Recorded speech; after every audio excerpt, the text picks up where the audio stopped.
Train Delhi से निकल चुकी थी। जैसे ही दिल्ली क्रॉस हुई, इंदौर के लिए, ग्वालियर के लिए ट्रेन जा रही थी, पीछे से एक आदमी टीटी से आकर बोलता है कि मैडम, टीटी जो है कि लड़की होती है, मैडम अगर कोई सीट खाली हो तो आप दे दीजिए, मेरी माँ बहुत बीमार है, किडनी का उनका इलाज चल रहा है, एम्स से हम लेकर जा रहे हैं इमरजेंसी में, टिकट हो नहीं पाया, वेटिंग है। तो वो भी लड़की बिजी होती है, जो टीटी होती है वो बोलती है कि थोड़ा टाइम वेट करो, अगर देखती हूँ कोई अगर नहीं आया होगा तो कोई न कोई सीट की व्यवस्था करके मैं आपकी माताजी को दे दूंगी। लड़का भी बोलता है ठीक है मैडम, आपसे रिक्वेस्ट है, अगर हो जाए तो दे दीजिए। लड़की जैसे ही पीछे मुड़कर देखती है तो कोई और नहीं, 4 साल पहले जिस लड़के के साथ उस लड़की का डिवोर्स तलाक हो चुका था, वो वही लड़का था जिसने घर से धक्के मार के निकाल दिया था। चूँकि लड़की बहुत गरीब घर की होती है और वही लड़की टीटी बन के उसे ट्रेन में मिलती है, उसके सामने वो सीट के लिए गिड़गिड़ा रहा होता है। नमस्कार, मैं कृष्णा सरोज। ये कहानी है ग्वालियर की रहने वाली पिंकी और मनोज की। मनोज ग्वालियर का रहने वाला था और एक सरकारी महकमे में जो है क्लर्क बाबू बन जाता है। पिंकी के पिता भी वहीं के रहने वाले आसपास के थे, दिल्ली में रह के सब्जियों का ठेला लगाया करते थे। यूँ कहें कि सब्जियों की एक दुकान, उनकी छोटी सी दुकान थी। 2 भाई बहनों में पिंकी सबसे बड़ी थी, भाई छोटे थे। पिंकी भी ग्रेजुएशन कर ली थी। इसके पिता को लगा कि कोई शादी कर दें, अब भाई उतनी पढ़ाने की शक्ति नहीं है। अब मिडिल क्लास फैमिली में आप जानते ही हैं, 22-23 साल की हो चुकी थी, 20-21-22 साल की। कोई दूर का रिश्तेदार आकर बताता है एक लड़का है जो सरकारी बाबू बन गया है। पिता ने बोला कि अच्छा है, हमारे यहाँ जानते ही हैं सरकारी नौकरी का कितना क्रेज़ होता है। पिता भी बोले चलो बात करके आते हैं, जाकर वहाँ बातचीत करके आते हैं। चूँकि लड़के की माँ जो होती है वो बहुत दहेज की लोभी होती है, उसको लगता है कि मेरा बेटा सरकारी नौकरी पा गया है तो खूब सारा मुझे दहेज मिल जाए। लेकिन लड़के लड़की के देखने की डेट फिक्स होती है। पिंकी जो है देखने में काफ़ी सुंदर होती है, लड़का देखकर उसको पसंद कर लेता है। बोलता है कोई कुछ मिले ना मिले मैं तो शादी करूँ लोगों, लेकिन माँ को चाहिए था दहेज। फिर बातें आगे बढ़ती है, बेटे के आगे माँ झुकती है, शादी की डेट फिक्स होती है, गाने बाजे के साथ बारात आती है, विदाई हो जाती है, शादी हो जाती है, जाती है वहाँ। कुछ दिन तो बहुत सब सही निकलता है। जैसे ही 10-15 दिन बीतता है तो लड़का भी अपने ऑफिस जाना शुरू कर देता है। बार बार जो सास होती है वो जो अपनी बहू को, पिंकी को जो ताने मारती है, सुनाती है, सामान सारा उसका निकाल कर रख दी, जो भी उसको मिले थे पैसे वगैरह सब रख दिया, और लगातार प्रताड़ित करती थी कि ये बात बात कमेंट मारती थी कि तुम्हारे पिता ने तो ये बोला था दे देंगे। वो बोलती हाँ पिता ने बोला था वो दे देंगे, अभी उतनी व्यवस्था नहीं हो पाई है, धीरे धीरे जो चीज़ें आपको जो जितनी व्यवस्था हो सकी दे दिए हैं, बाकी वो चीज़ें दे देंगे। लेकिन ये अपने बेटे को भड़काती है। लड़की बहुत परेशान हो जाती है जब उसका हस्बैंड नौकरी करके आता है शाम को घर, जब वो बताती है कि तुम्हारी माँ ऐसे ऐसे करती है, मेरे साथ टॉर्चर करती है, परेशान करती है। वो लड़का भी डांटता है, बोलता है मेरी माँ के खिलाफ एक भी शब्द मत बोलना। माँ बेटे के सामने बहुत शरीफ बन जाती है, जानते हैं ना, जैसे सास बहुएं होती है, जैसे सास होती हैं, बहुत चालू टाइप की वो सास थी। पिंकी बहुत परेशान हो जाती थी, वो अपने दुख दर्द कहे कैसे, पिता ने कैसे जोड़ तोड़ के शादी कर दी थी। एक दिन बातें ऐसे हद से ज़्यादा बढ़ जाती हैं, ये बहुत परेशान करने लगती है। एक दिन वो अपने पति से लड़ जाती है, तुम अपनी माँ को एक बार भी नहीं बोलते, सब मुझे ही सुनाते रहते हो। वो अपनी पत्नी के ऊपर उसका हस्बैंड जो मनोज होता है हाथ छोड़ देता है, उसको की पिटाई कर देता है और बहुत रोती है। अपने पिता को फ़ोन करके बोलती है कि आपने कैसी जगह शादी कर दी, मेरी ज़िंदगी लग रहा है बर्बाद हो जाएगी। पिता समझाते हैं बेटी अब तुम्हारी शादी हो गई, तुम्हारी ससुराल है, जैसे तैसे अब तुम्हारा जीवन वहीं कटना है। 2-4 दिन फिर बीतता है, ये फिर कोई आरोप लगाकर कोई सामान, एक ऐसे ही झूठा आरोप लगा देती कि मेरी सोने की चैन पता नहीं क्या हो गई, ये चोरी का आरोप लगा देती है। पति भी पागल होता है कि अपनी पत्नी की बात ना मान के अपनी माँ की बातों में आ जाता है, फिर उसको पीटता है। लड़की गुस्से में आती है कि अपने बाप से बोल नहीं सकती थी, नींद की ढेर सारी गोलियां खा लेती है, मुंह से झांक आने लगता है जब पता चलता है। पति आनन फानन में लेकर सब गाड़ी करके सरकारी अस्पताल पे पहुंचते हैं, वहाँ इलाज होता है, किसी तरह की जान तो बच जाती है। पिता को बुलाते हैं लोग, पिता आते हैं। उसके बाद पिता बोलते हैं कि वो लड़की बोलती है अपने पिता से अगर आप मुझे नहीं लेकर जाएंगे तो शायद अपनी बेटी का मुंह दोबारा आप ना देख सकें, इसलिए इन लोगों ने मेरा जीना हराम कर दिया है, इससे अच्छा होता कि मैं मर जाती। पिता लेकर आ जाते हैं, बोलते हैं चलो जैसे मेरे 2 बच्चे रह रहे हैं।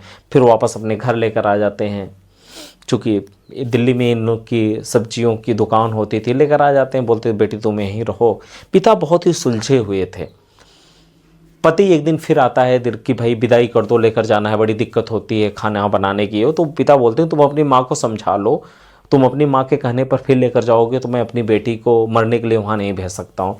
तो लड़का बोलता है कि मैं अपनी माँ को कुछ नहीं बोल सकता, अगर इसको वहाँ रहना है तो मेरी माँ की बातें सुन के रहनी पड़ेंगी, इसलिए मैं अपनी माँ को कुछ नहीं बोल सकता, मेरी माँ सही गलत यही है। दोनों की लड़ाई होती है, पिता भी बोलते हैं तुम जाओ अपनी माँ को लेकर रहो, मेरी बेटी नहीं जाएगी। बातचीत होती है, पंचायत इकट्ठा होती है, रिश्तेदार इकट्ठा होते हैं, मामला फिर कोर्ट में जाता है। कोर्ट से कुछ दिनों के बाद में फैमिली कोर्ट से डिसीजन आता है, फिर दोनों ऑफिशियल तरीके से दोनों का डिवोर्स हो जाता है।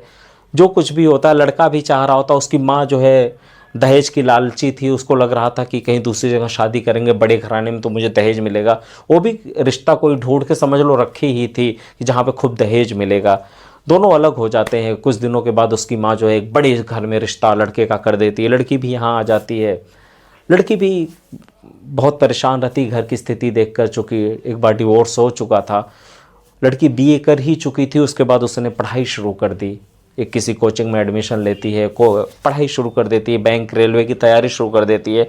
एक वैकेंसी आती है टीटीई की, रेलवे में टीटी जिसे हम बोलते हैं, उस वैकेंसी को फिल करती है, भरती है।